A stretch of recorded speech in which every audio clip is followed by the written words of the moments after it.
Después de haber estudiado el libro de Jonás junto a usted, estoy más que convencido que a Jonás le hubiera gustado terminar la historia en el capítulo 3. De hecho, si el libro de Jonás terminara en el capítulo 3, él hubiera aparecido como el héroe de la historia, honrado hasta el día de hoy como el profeta y evangelista más grande de todos los tiempos. En 40 días de predicación, una nación entera se arrepintió y siguió a Dios. Y esta no era una nación cualquiera. Estamos hablando de los temidos ninivitas, cuya crueldad e idolatría eran conocidas en todo el mundo. Todos se habrían asombrado con las noticias porque, créalo o no, desde el ciudadano más común hasta el mismísimo rey, todos se arrepintieron y se aferraron a la misericordia de Dios. Esto fue algo maravilloso. Si Jonás hubiera vivido en nuestra época y una nación se hubiera convertido de esta manera, hubiera salido en las portadas de los diarios. A Jonás le habrían pedido todo tipo de consejos, en todo tipo de temas ministeriales. Evangelistas y pastores estarían pagando lo que fuera por predicar los bosquejos de su mensaje. Aún los medios seculares hubieran entrevistado a Jonás por haber cambiado toda una cultura a través de la predicación de la palabra de Dios, la cual es a todo esto el método divino para influenciar y para redimir a cualquier cultura hasta el día de hoy. Se publicarían libros con títulos como Predicando como Jonás, Estrategias para alcanzar a los inalcanzables, o Cómo ganar para Cristo una ciudad entera en 40 días o menos. Y desde luego estos libros se venderían como pan caliente, mientras que Jonás iría de ciudad en ciudad dando conferencias en cuanto a cómo plantar iglesias en antiguos templos paganos. Si todo esto hubiera sucedido en la actualidad, Jonás sería invitado a programas de radio y televisión para hablar acerca de los detalles detrás de su historia de éxito. Sin duda votarían a Jonás como el hombre del año por la revista Time. Recibiría el Premio Nobel de la Paz. Las avenidas más importantes de Samaria llevarían su nombre. El pueblo natal de Jonás se llenaría de turistas. Negocios venderían todo tipo de souvenirs, incluyendo trajes de baño con la cara de Jonás, pequeñas ballenas de plástico tragándose a Jonás. También se erigirían 2 estatuas de Jonás en Jope, una con una placa de bronce con la leyenda «Aquí se subió Jonás a la embarcación», y la otra diría «Este es el lugar donde Jonás fue vomitado por el pez». Piensa en todas las posibilidades. Y sin embargo, afortunadamente, ninguna de estas cosas sucedieron, ni van a suceder en la vida de Jonás, ya que falta un capítulo más en este libro. Puede que según el profeta Jonás este libro tenga un capítulo de más, pero es típico de Dios el registrar toda la historia, especialmente la parte que protege a Jonás de transformarse en una celebridad. A través de este capítulo, Dios va a mantener a Jonás en la categoría de un vaso de barro que él usó para su gloria, y no para la gloria de Jonás. Querido oyente, la verdad es que la iglesia en la actualidad tiende a convertir santos en superestrellas. Tenemos demasiadas celebridades y pocos vasos de barro. Por esa razón pienso que el último capítulo de este libro es el más importante de todos. Es el más necesario. Porque Dios va a hacer algunas preguntas muy interesantes que cada uno de nosotros debe responder en privado. En este capítulo, Jonás va a recibir 3 preguntas de parte de Dios. La primera pregunta tiene que ver con su perspectiva, la segunda con sus prioridades y la tercera está relacionada con sus pasiones. Comencemos viendo la perspectiva mal enfocada de Jonás. Leamos desde Jonás capítulo 3 versículo 10 hasta el capítulo 4 versículo 1. Y vio Dios lo que hicieron, que se convirtieron de su mal camino, y se arrepintió del mal que había dicho que les haría, y no lo hizo. Pero Jonás se apesadumbró en extremo y se enojó. Si usted nunca había leído antes la biografía de Jonás, seguramente su reacción lo va a sorprender. ¿Se imagina a alguien predicando 40 días y viendo que todos se convierten y después se enoja? Jonás se va a casa pensando, no puede ser, se salvaron todos. Ah, nunca había estado tan disgustado en toda mi vida. Obvio que uno no se lo puede imaginar. Uno esperaría que Jonás estallara de felicidad alabando a Dios por lo que ha sucedido, diciendo, «Gloria a Dios, se salvaron todos». Y sin embargo, esto es justamente lo que hizo que Jonás huyera de Dios en primera instancia. Veamos mejor la explicación que Jonás mismo da en el versículo 2. Allí leemos, «Y oró a Jehová y dijo, Ahora, oh Jehová, ¿no es esto lo que yo decía estando aún en mi tierra?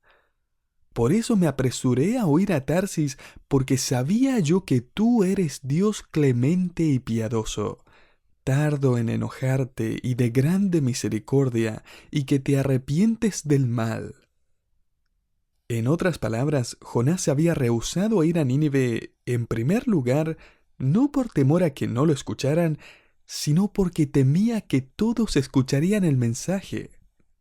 Jonás odiaba a los ninivitas tanto como los ninivitas odiaban a los judíos. Ellos eran los enemigos de su pueblo.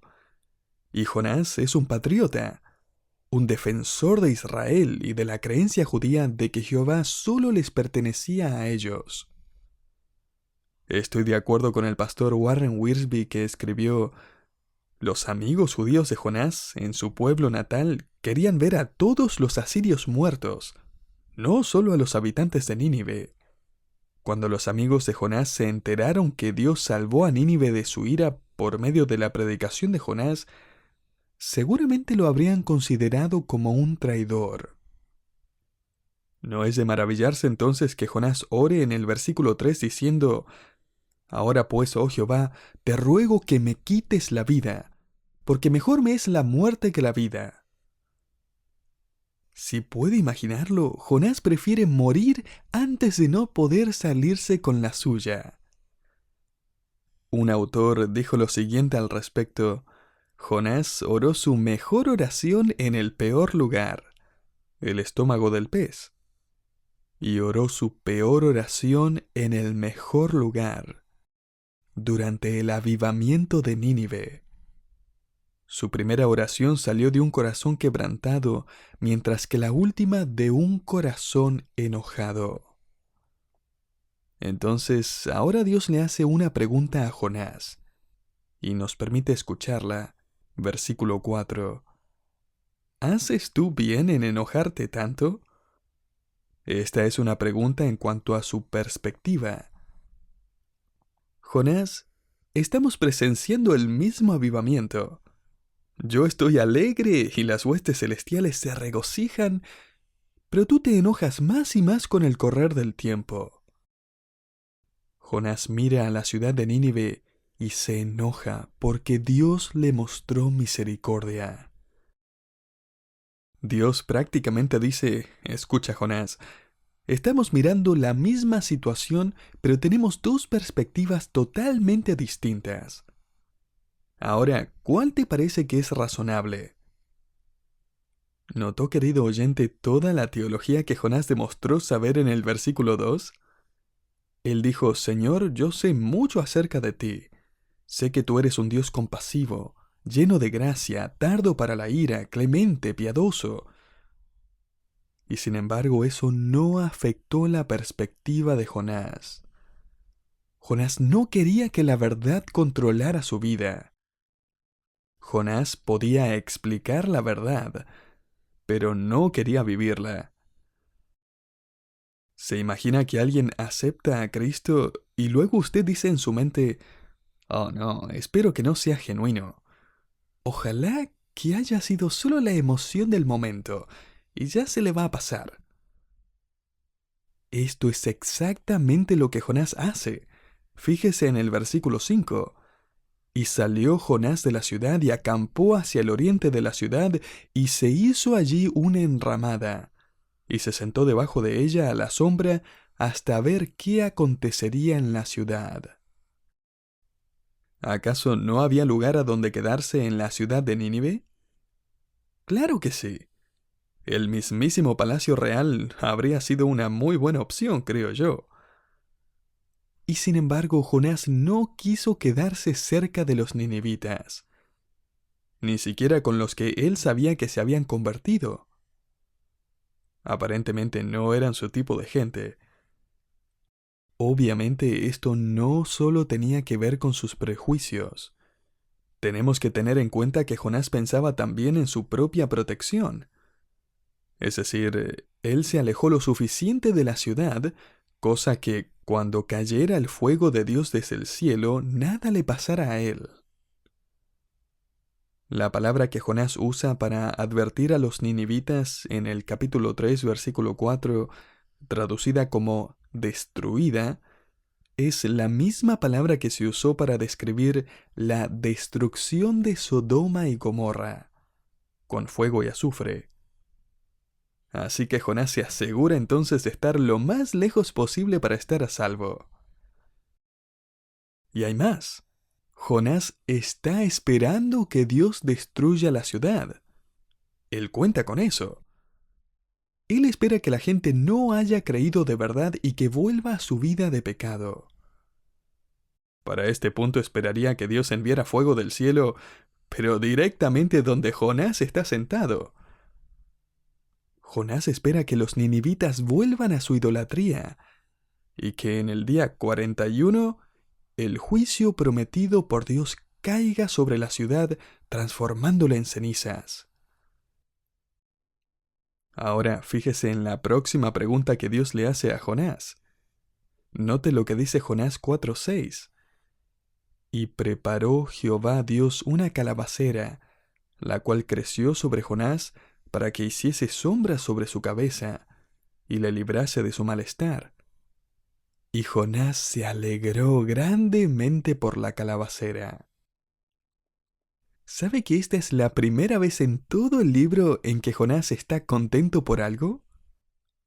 Sin embargo, note la manera en que Dios está preparando el escenario en el versículo 7. Pero al venir el alba del día siguiente, Dios preparó un gusano, el cual hirió la calabacera y se secó. Este gusano entonces atacó la planta por órdenes divinas. Y me parece interesante ver cómo es que todo en este libro obedece a Dios, excepto Jonás. Todo responde a la orden de Dios.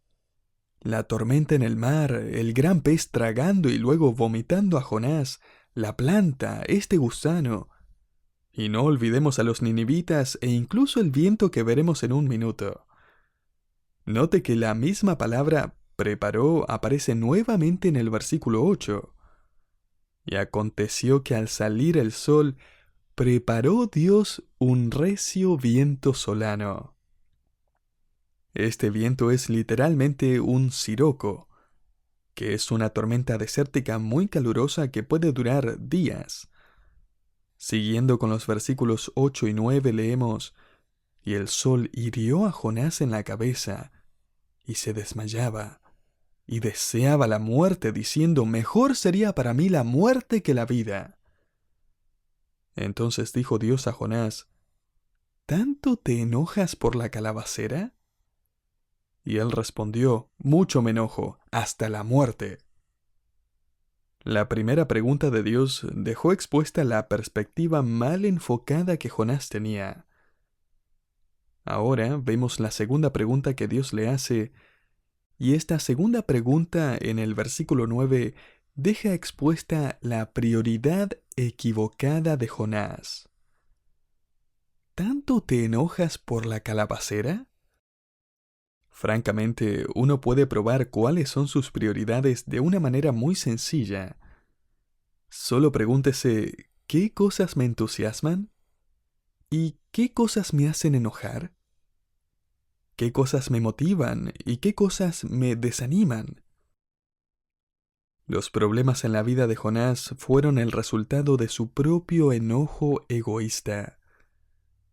Él podría haber estado en el palacio real, fresco, lejos del sol y del polvo, bebiendo un dulce refresco asirio, pero no. La actitud de Jonás fue: quiero que los ninivitas desaparezcan de la faz de la tierra. Jonás predicó el mensaje de Dios y condujo a una nación entera al avivamiento. Pero la realidad es que él mismo necesitaba un avivamiento. Jonás pasó del enojo en el versículo 1 a la felicidad en el versículo 6. Jonás estaba enojado por la conversión de los pecadores y contento por el crecimiento de una planta. Este era un problema de prioridades. Querido oyente, lo que nos pone felices y lo que nos enfada revela más acerca de nuestras prioridades de lo que nos gustaría saber. Y usted podrá decir: no puedo creer que Jonás se enojó más por la condición de una planta que por la condición de la gente. Pero así fue. Pero nosotros no somos así. ¿O sí? Pregúntele a alguien cuánto tiempo y dinero dedica en sus pasatiempos en comparación con el tiempo y dinero que dedica para predicar a los perdidos. Descubra cuánto más tiempo pasa arreglando su nido que ganando almas. ¿Qué cosas nos importan? ¿Cuáles son nuestras verdaderas prioridades? El otro día estaba escuchando una entrevista con un reportero de un diario de Washington. Él decía que es obvio, por lo que dicen las encuestas, que incluso los que se oponen al aborto terminan votando por un candidato que apoya el aborto aún hasta el momento de nacer. ¿Y a qué se debe esto? El hombre dijo de una manera que me produce escalofríos, que evidentemente no les interesa tanto como su situación económica. Jonás estaba más preocupado por su bienestar que por la vida de los ninivitas. Él encajaría bastante bien en nuestra cultura actual. Ahora leamos los versículos 10 y 11. Y dijo Jehová: tuviste lástima de la calabacera en la cual no trabajaste, ni tú le hiciste crecer, que en espacio de una noche nació y en espacio de otra noche pereció. ¿Y no tendré yo piedad de Nínive, aquella gran ciudad donde hay más de 120,000 personas que no saben discernir entre su mano derecha y su mano izquierda, y muchos animales? La primera pregunta tenía que ver con una perspectiva mal enfocada. La segunda con una prioridad equivocada. Ahora veamos cuál es la última pregunta. Y esta última pregunta en Jonás 4:11 tiene que ver con la pasión mal ubicada de Jonás. ¿Y no tendré yo piedad de Nínive? En otras palabras, ¿no me compadeceré yo de Nínive? ¿No haría algo yo por ellos? Jonás tenía que aprender la diferencia entre lo que perece y lo que es permanente. Francamente, todo este planeta va a perecer, excepto la gloria de Dios y la vida de las personas. Fíjese lo que Dios le dice a Jonás, lo que enfatiza acerca de los ninivitas en el versículo 11. Hay más de 120,000 personas que no saben discernir entre su mano derecha y su mano izquierda. Algunos eruditos bíblicos dicen que esta es una referencia a niños, personas que no saben la diferencia entre la mano derecha y la izquierda. Ahora, eso es probable, que Dios está diciendo que su juicio le quitaría la vida a 120,000 niños, pero por otro lado, yo creo que esta es una referencia a la gente que vive dentro de los muros de la ciudad. O sea, los que viven en la ciudad misma, y no en los suburbios, en los que habitaban más de 500,000 de personas. Dios estaría diciendo entonces: Escucha, Jonás, estas personas están terriblemente confundidas en su idolatría. Ellos ni siquiera pueden diferenciar su mano derecha con su izquierda. Ahora, ¿qué quiere decir Dios con esto? En la Biblia, la mano izquierda generalmente simboliza ceguera espiritual, afrenta, ruina. Salomón escribió en Eclesiastés 10:2: El corazón del sabio está a su mano derecha, mas el corazón del necio a su mano izquierda. Así que un par de siglos antes de Jonás ya vemos claramente este mismo tipo de frase. Jesucristo dijo en Mateo 25:33 que pondrá las ovejas a su derecha y los cabritos a su izquierda. En Marcos 16:19 leemos que Cristo ascendió a la diestra de Dios. Gálatas 2:9 habla de dar la diestra en señal de compañerismo. Entonces la mano derecha representa todo lo que es bueno y efectivo. Es un lugar de honor, mientras que la mano izquierda representa transigencia moral, juicio venidero. Dios básicamente le está diciendo lo siguiente a Jonás: estas personas están tan confundidas que no pueden distinguir entre lo bueno y lo malo. Están vagando sin guía moral, haciendo lo que les parece que tiene sentido y nada más. Están completamente confundidos. Entonces Jonás, ¿no tendré yo compasión de toda esta gente confundida y su ganado? ¿No deberíamos interesarnos en aquellos que están perdidos? No sabemos cuál fue la respuesta de Jonás.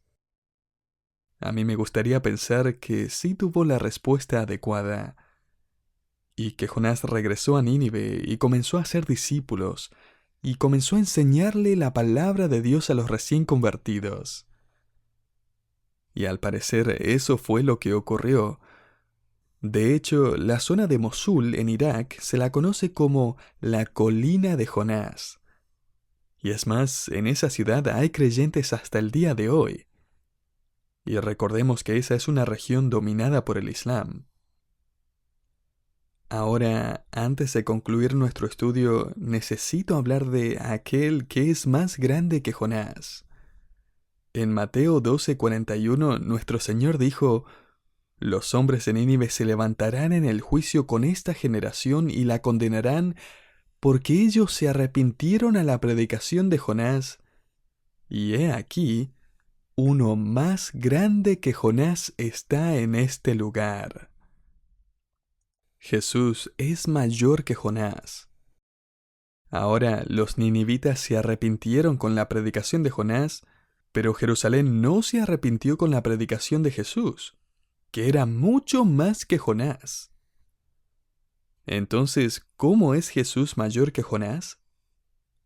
Ambos eran judíos y ambos fueron profetas, y sin embargo Jonás era solo un hombre, mientras que Jesús era 100% Dios y 100% hombre, como vemos en Juan 1.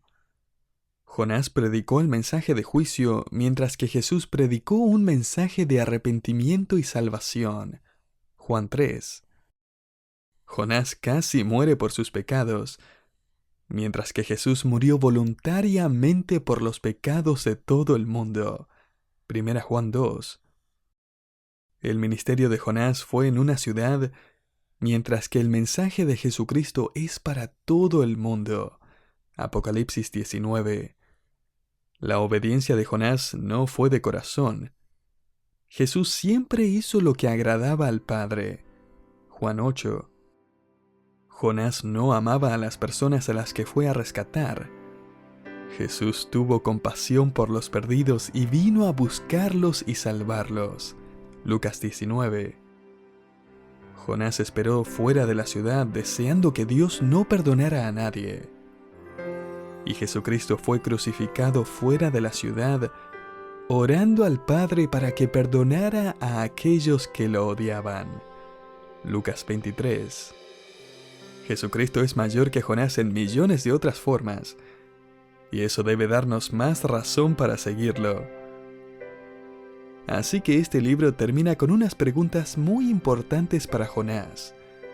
Preguntas que confrontaron su perspectiva, prioridades y pasión.